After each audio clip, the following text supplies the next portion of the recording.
के सामने ज्योति मौर्य की एफआईआर कॉपी पढ़ने जा रहे हैं, जहां पे 498A के तहत 506 और दहेज प्रताड़ना यानी जो डॉरी प्रोहिबिशन एक्ट है जिसके अंडर सेक्शन 34 और 67 जो कि आईटी एक्ट है उसके अंतर्गत एफआईआर दर्ज करवाया गया। किसके खिलाफ? आलोक कुमार मौर्य के खिलाफ, यानी जो उनके पति हैं, और फिर अशोक मौर्य के खिलाफ जो कि उनके भाई हैं, विनोद मौर्य के खिलाफ भाई हैं, और प्रियंका मौर्य जो कि अशोक मौर्य की पत्नी है, यानी ज्योति मौर्य की भाभी हुई। अब इन सब के खिलाफ एफआईआर दर्ज करवा दी। क्या एफआईआर दर्ज करवाई गई कि मेरी शादी 19 नवंबर 2010 को आलोक कुमार मौर्य पुत्र राम मुरारी मौर्य के साथ हुई थी।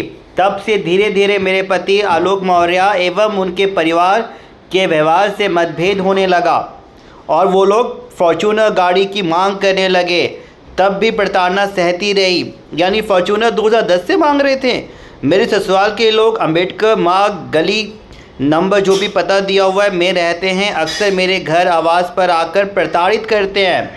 मेरे पति आलोक मौर्य एवं उनके भाई अशोक मौर्य और विनोद मौर्य एवं भाभी प्रियंका मौर्य पत्नी अशोक मौर्य ने अपने परिवार के साथ मिलकर मेरे व्हाट्सएप को क्लोन किया, लिंक किया, हैक किया, जिसकी शिकायत करने पे वे लोग और ज़्यादा आक्रोशित हो गए और मुझे बदनाम करने की धमकी देने लगे। मेरी गंदी फ़ोटो एडिट करके, वीडियो करके रिश्तेदारों को भेजने लगे, सोशल मीडिया पे वायरल करने लगे, मुझे बदनाम करने लगे।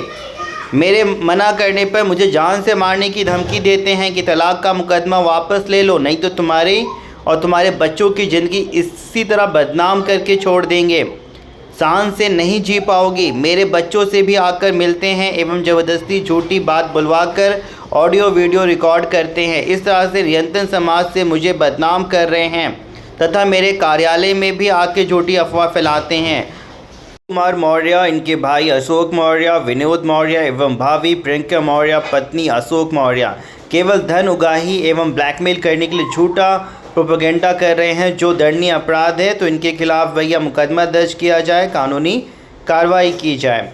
ये कंप्लेन दी गई है ज्योति मौर्य के द्वारा। अब इसको आप लोग पढ़ें और नीचे कमेंट करें कि किस हद तक ये सही है, झूठे आरोप है, सही आरोप है। यानी शादी के समय से जो बंदा उल्टा लड़की पे पैसे खर्च कर रहा है उसे कोचिंग करवाने के लिए, पढ़ाने के लिए, और फिर वही बंदा स्टार्टिंग समय से ही इसको दहेज के लिए प्रताड़ित कर रहा था। यानी फॉर्च्यूनर भैया शादी जब आपने की थी तो क्या आपकी औकात थी उस समय फॉर्च्यूनर देने की या कभी चढ़ने की, या आज है आपके पास फॉर्च्यूनर?